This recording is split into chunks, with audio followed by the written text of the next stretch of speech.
증인은 비상계엄 선포 사실을 인지한 직후에 어떤 행동을 하였습니까? 인지하고 곧 당에서 문자가 오고 그래서 그 당시로는 빨리 의총 장소로 모이는 것만 생각했습니다.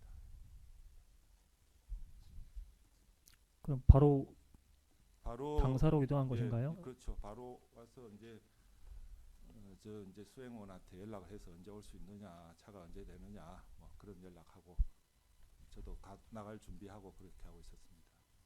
네. 예, 14항입니다. 증거번호 순번 1590번 국민의힘 국회의원 텔레그램 단체방 제시하겠습니다. 이 국민의힘 국회의원 텔레그램 단체 대화방인데 증인 이 단체 대화방 알고 계시죠? 네. 예. 이 단체 대화방에 따르면 2024년 12월 3일 22시 55분경부터 서지영 의원이 지도부에서 빠른 입장을 정리해 주시기 바랍니다. 또 조정훈 의원이 서지영 의원의 메시지에 동의합니다. 김용태 의원은 국회 입구를 국회 경비단이 막아 출입이 봉쇄됐다고 합니다. 지도부에서 빠르게 판단해 주셔야 할 것 같습니다. 의원총회 열어주십시오라는 메시지를 차례로 보냈는데 당시 증인도 이러한 메시지 확인하셨죠? 예, 뭐 여러 가지 다양한 메시지가 올라왔습니다. 당시 단체 대화방에 보면은 다른 의원들이 지도부에서 빠른 입장을 정리해달라는 요청을 한 것으로 확인되는데 네. 피고인 등 원내 지도부에서는 윤석열 대통령의 비상계엄 선포에 대해서 어떤 논의가 있었나요? 저 때 당시로요? 네, 연락 오고 했을 때 네, 그때는 뭐 급박한 상황에서 개개인적인 그런 의견을 올리는 거니까 곧 지도부에서 결정을 해서 행동 지침을 줄 걸로 저는 생각하고 있었습니다. 그 따로 그럼 원내 지도부끼리 논의를 하신 건 연락하고 없으시고요. 그런 거는 없었습니다. 그럴 시간도 없었고 경황도 없었습니다. 증인도 원내 지도부 원내 부대표니까 피고인을 포함한 그 원내 지도부 원내 대표단에 따로 따로 이 대화방이 있지 않습니까? 따로 대화방이 있는데 예. 접근은 워낙 급박하고 전체가 당장 현안이기 때문에 제 기억에는 저희들 원내 지도부 대화방은 그때 가동이 안 됐던 걸로 네, 알겠습니다. 생각이 됩니다. 15항입니다.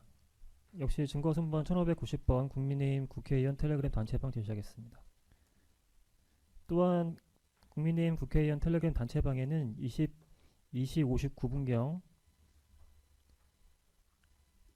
김용태 의원이 국회 입구를 국회 경비단이 막아 봉쇄됐다고 합니다. 라는 메시지를 보냈고 23시 01분경에는 신성범 의원이 국회는 해산되는 건가요? 라는 메시지를 보냈고 23시 02분경에는 주진우 의원이 현재 국회 통제 중이라는 메시지를 전송하였는데 당시 증인도 이러한 메시지를 다 확인하셨죠?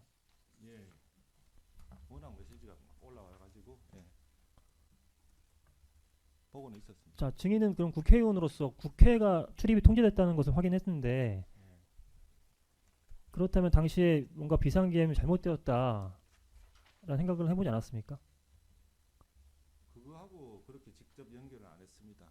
왜냐하면 비상계엄이 됐고 여러 가지 조금 동요가 있는 상황이기 때문에 여러 가지 다른 목적으로 그 출입 통제는 또 다른 이유로 할 수도 있기 때문에 그것까지 깊이 할 생각도 없었고 저는 일단 의총 장소로 가는 것만 생각했고 의원들 대화방도 이런 의견 저런 의견 다양한 의견이 있기 때문에 곧 정리될 걸로 봤고 국회로 가라고 해서 가던 중에 차 안에서 또 장소가 바뀌었더라고요. 당사로.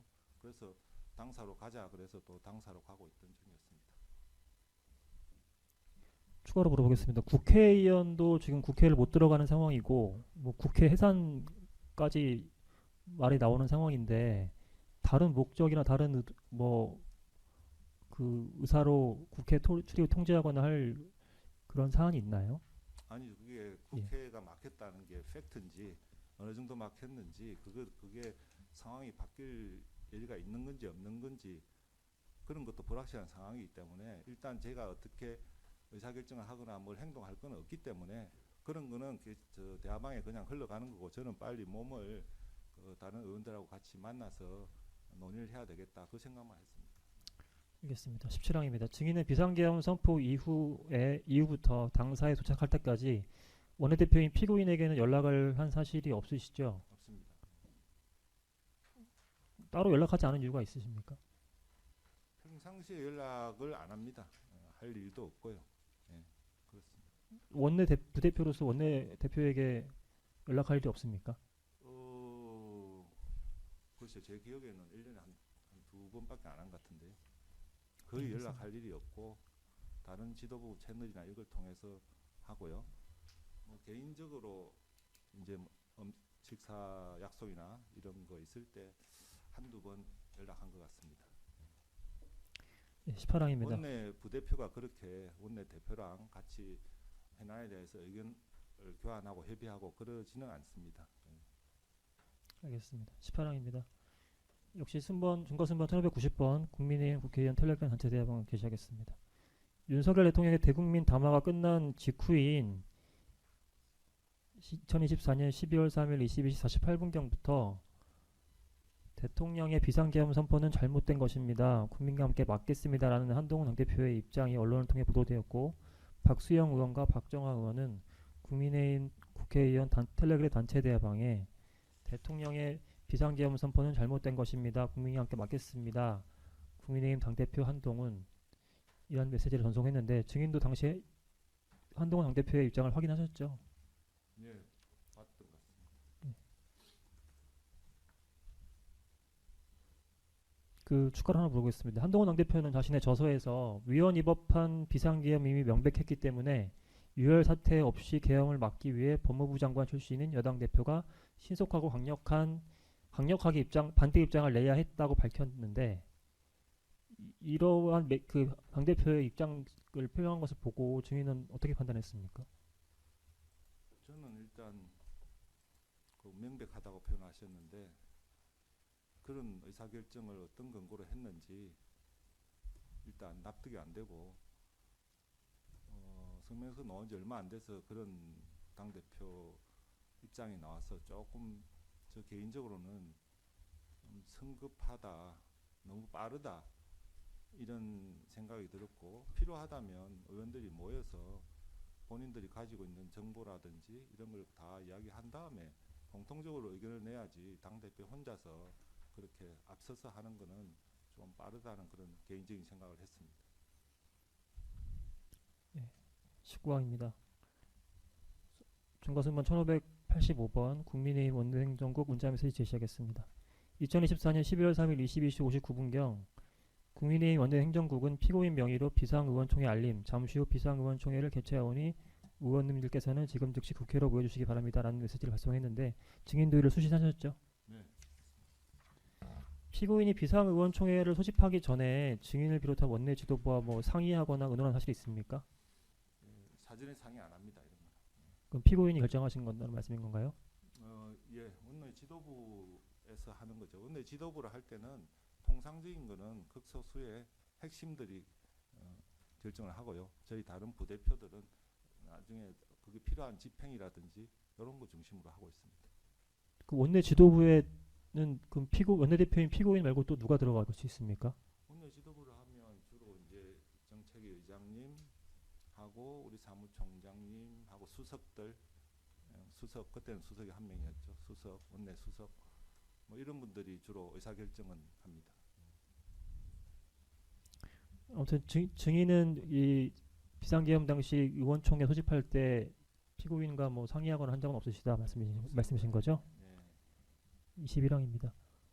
증거순번 1585번 국민의힘 원내행정국 문자메시지 제시하겠습니다. 국민의힘 원내행정국에서는 2024년 12월 3일 23시 09분경 피고인 명의로 비상의원총회 장소 변경 알림, 잠시 후 비상의원총회를 개최하오니 의원님들께서는 지금 즉시 중앙당 3층으로 모여주시기 바랍니다. 원내대표 추경호 드림 이라는 문자 메시지를 발송했는데, 증인도 이러한 메시지 수신하셨죠? 네. 증인은 피고인이 이와 같이 비상의원총회 장소를 당사 3층으로 변경해서 공지한 경위나 이유를 알고 있습니까? 모릅니다. 전혀 모르시고요. 대화방에서 국회 출입이 어렵다.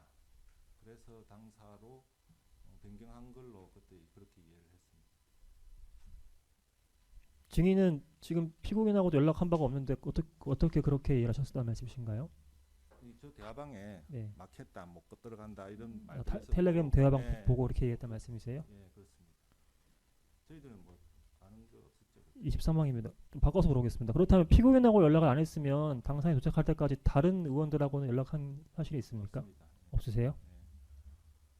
예. 24항입니다. 증인은 언제 당사에 도착했습니까? 집이 가깝기 때문에 제가 좀 빨리 도착한 편이었고요. 제 기억으로는 20분에서 30분 사이 정도인 것 같습니다. 23시 20분에 30분 사이라 예. 말씀하시는 건가요? 네. 자, 25항입니다. 증인이 당사에 도착했을 당시 당사에는 누가 있었습니까? 정확하게 누가 있었는지 모르겠는데요.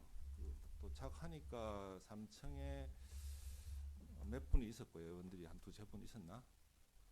안에서 다른 분들이 회의하고 있는 걸로 그렇게 파악했습니다. 증인이 그 특검에서 받으실 때는 진술하실 때는 제가 당사에 도착했을 때 이미 추 대표님이 와 있었습니다. 이렇게 말씀하셨거든요. 맞습니까? 그러니까 그 회의 끝나고 주 대표님하고 한동훈 대표님하고 몇 분들이 그 회의실에서 문을 열고 나왔죠. 예, 그렇습니다. 그러면 증인이 당사에 도착했을 도착했을 때는 얼굴을 못 뵀고 얼굴을 예, 증인은 그 당사 3층 회의실 밖에 있었고 예, 그렇습니다. 예. 나중에 피고인과 한동훈 당대표가 회의실에서 곧 나왔다라는 나왔습니다. 제가 도착하고 건가요? 한 1, 2분 사이에 바로 문이 열리고 회의실. 그러면 회의실 안에 피고인이 있었다는 말씀이신가요? 예, 그랬던 걸로 저는 기억합니다. 예. 회의실 안에 그럼 피고인과 한동훈 당대표 외에 다른 의원들은 또 누가 있었습니까? 다른 의원님들 몇 분이 있었던 걸로 생각이 되는데 이름은 제가 우재준 의원님은 그 뒤에 같이 걸어갔을 때 기억이 있어서 있었던 게 확실히 기억이 나고 다른 분들은 정확하게 제가 특정하지 못하겠습니다. 지금. 26항입니다. 예. 그럼 증인은 당사에 도착해서 증인은 무엇을 하셨습니까? 그러니까 도착했는데 회의 중이다 그래서 분위기가 좀 무거운 것 같은 느낌이 들어서 제가 문을 열고 못 들어가고 조금 기다릴까 했는데 바로 회의가 끝났는지 나왔습니다. 그러니까 그럼 회의에서 나와서 예. 피고인은 뭐라고 하던가요?